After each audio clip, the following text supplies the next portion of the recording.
Tempo da Quaresma, primeira semana, segunda-feira. Tema 6. A existência e a ação do demônio. Pontos a meditar. 1. O demônio existe e atua nas pessoas e na sociedade. A sua ação é misteriosa, mas real e eficaz. 2. Quem é o demônio? O seu poder é limitado. Necessidade da ajuda divina para vencer. 3. Jesus Cristo é o vencedor do demônio. Confiança nele. Meios que devemos utilizar. A água benta. Pelo sinal da Santa Cruz, livrai-nos Deus, nosso Senhor, dos nossos inimigos. Em nome do Pai, do Filho e do Espírito Santo. Amém. Meu Senhor e meu Deus, creio firmemente que estás aqui, que me vês, que me ouves. Adoro-te com profunda reverência. Peço-te perdão dos meus pecados e graça para fazer com fruto este tempo de oração. Minha Mãe Imaculada, São José meu Pai e Senhor, meu anjo da guarda, intercedei por mim.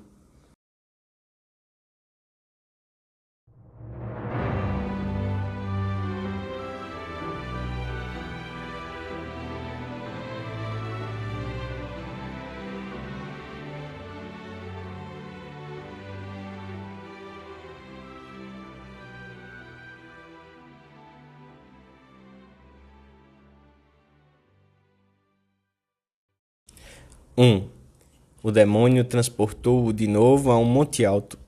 Então Jesus respondeu-lhe: Afasta-te, Satanás. Líamos no Evangelho da missa de ontem. O demônio existe.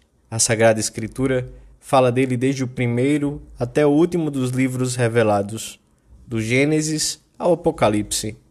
Na parábola do trigo e do joio, o Senhor afirma que a má semente, cuja finalidade é sufocar o trigo, foi lançada pelo inimigo. Na parábola do semeador, vem o maligno e arranca o que se tinha semeado. Alguns, inclinados a um otimismo superficial, pensam que o mal é meramente uma imperfeição incidental no mundo em contínua evolução a caminho de dias melhores. Não obstante, a história do homem sofre a influência do demônio. Podemos ver nos nossos dias manifestações de uma intensa malícia que não se explica unicamente pela ação do homem. O demônio, de formas muito diversas, causa estragos na humanidade. Não há dúvidas de que, através de toda a história humana, existe uma dura batalha contra o poder das trevas. E essa batalha, iniciada nas origens do mundo, durará, como diz o Senhor, até o último dia. Pode-se, pois, dizer que o demônio provoca numerosos danos de natureza espiritual e até, indiretamente, de natureza física, tanto nos indivíduos como na sociedade. A ação do demônio é misteriosa, real e eficaz. Desde os primeiros séculos, os cristãos tiveram consciência dessa atividade diabólica. São Pedro prevenia os primeiros cristãos: sede sóbrios e vigiai. O vosso adversário, o demônio, anda ao redor de vós como leão que ruge, buscando a quem devorar. Resisti-lhe fortes na fé. Com Jesus Cristo, o poder do demônio reduziu-se consideravelmente, pois ele nos libertou do poder de Satanás. Graças à obra redentora de Cristo, o demônio só pode causar verdadeiros danos a quem livremente lhe permitir, consentindo no mal e afastando-se de Deus. O Senhor manifesta-se em numerosas passagens do Evangelho como vencedor do demônio, livrando muitos infelizes da possessão diabólica. Nele está posta toda a nossa confiança, pois ele não permite que sejamos tentados acima das nossas forças. Portanto, ninguém peca por necessidade. Consideremos com profundidade nessa quaresma o que isso significa.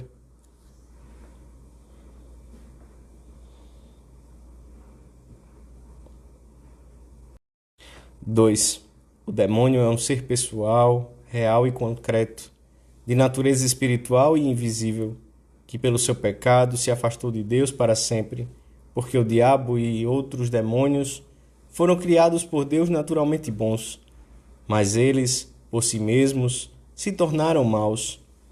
Ele é o pai da mentira, do pecado, da discórdia, da desgraça, do ódio, do absurdo e do mal que há em toda a terra.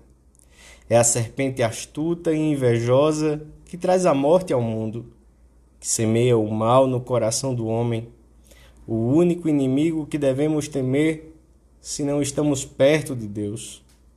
Seu único fim no mundo, ao qual não renunciou, é a nossa perdição, e tentará diariamente alcançar esse fim por todos os meios ao seu alcance. Tudo começou com a rejeição de Deus e do seu reino, com a usurpação dos seus direitos soberanos, na tentativa de alterar a economia da salvação e a própria ordem de toda a criação.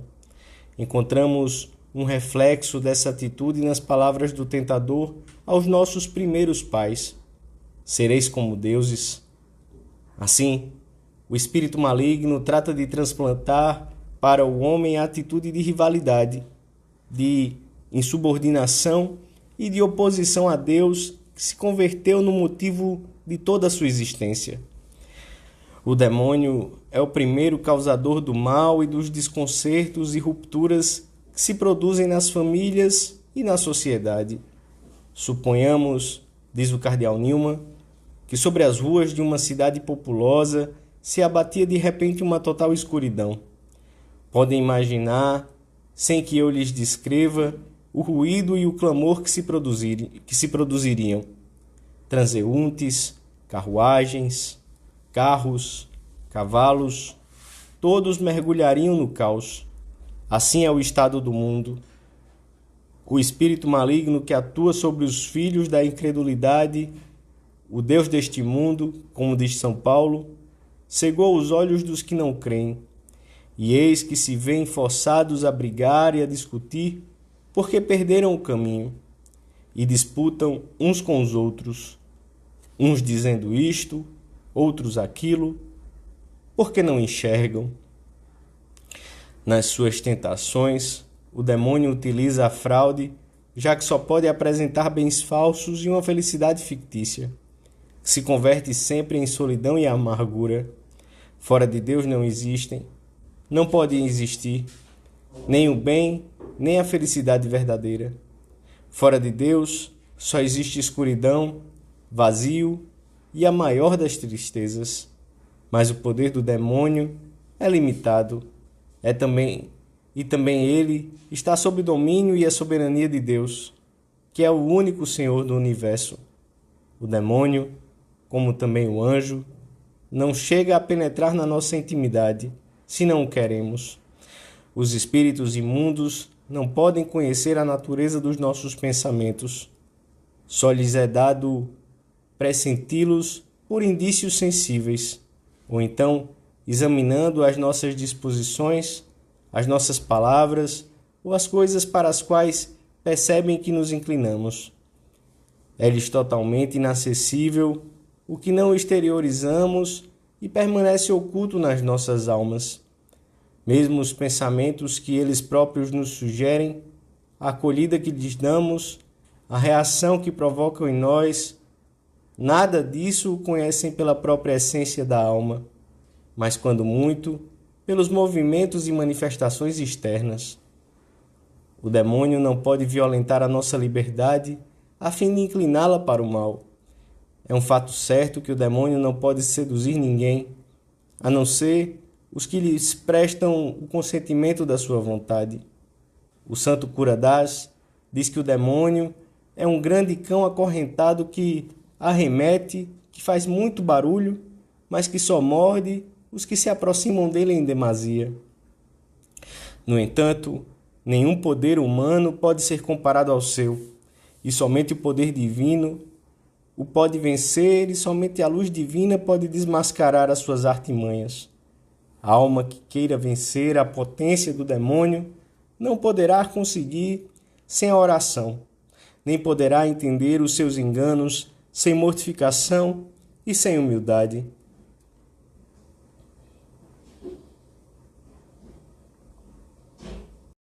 3. Os Atos dos Apóstolos resumem a vida de Cristo com estas palavras: Ele passou fazendo bem, curando todos os oprimidos do demônio. E São João, referindo-se ao motivo da encarnação, explica: Para isso veio o Filho de Deus, para desfazer as obras do demônio. Cristo é o verdadeiro vencedor do demônio. Agora será lançado fora o príncipe deste mundo, dirá Jesus na última ceia, poucas horas antes da paixão. Deus decide entrar na história humana de um modo novo e definitivo, enviando o seu Filho na nossa carne, a fim de por ele arrancar os homens do poder das trevas e de Satanás. Não obstante, o demônio continua a deter certo poder sobre o mundo, na medida em que os homens rejeitam os frutos da redenção.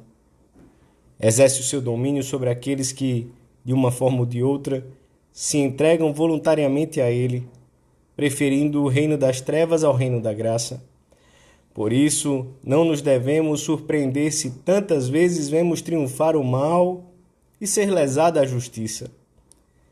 Deve dar-nos uma grande confiança saber que o Senhor nos deixou muitos meios para vencer e para viver no mundo com a paz e a alegria de um bom cristão.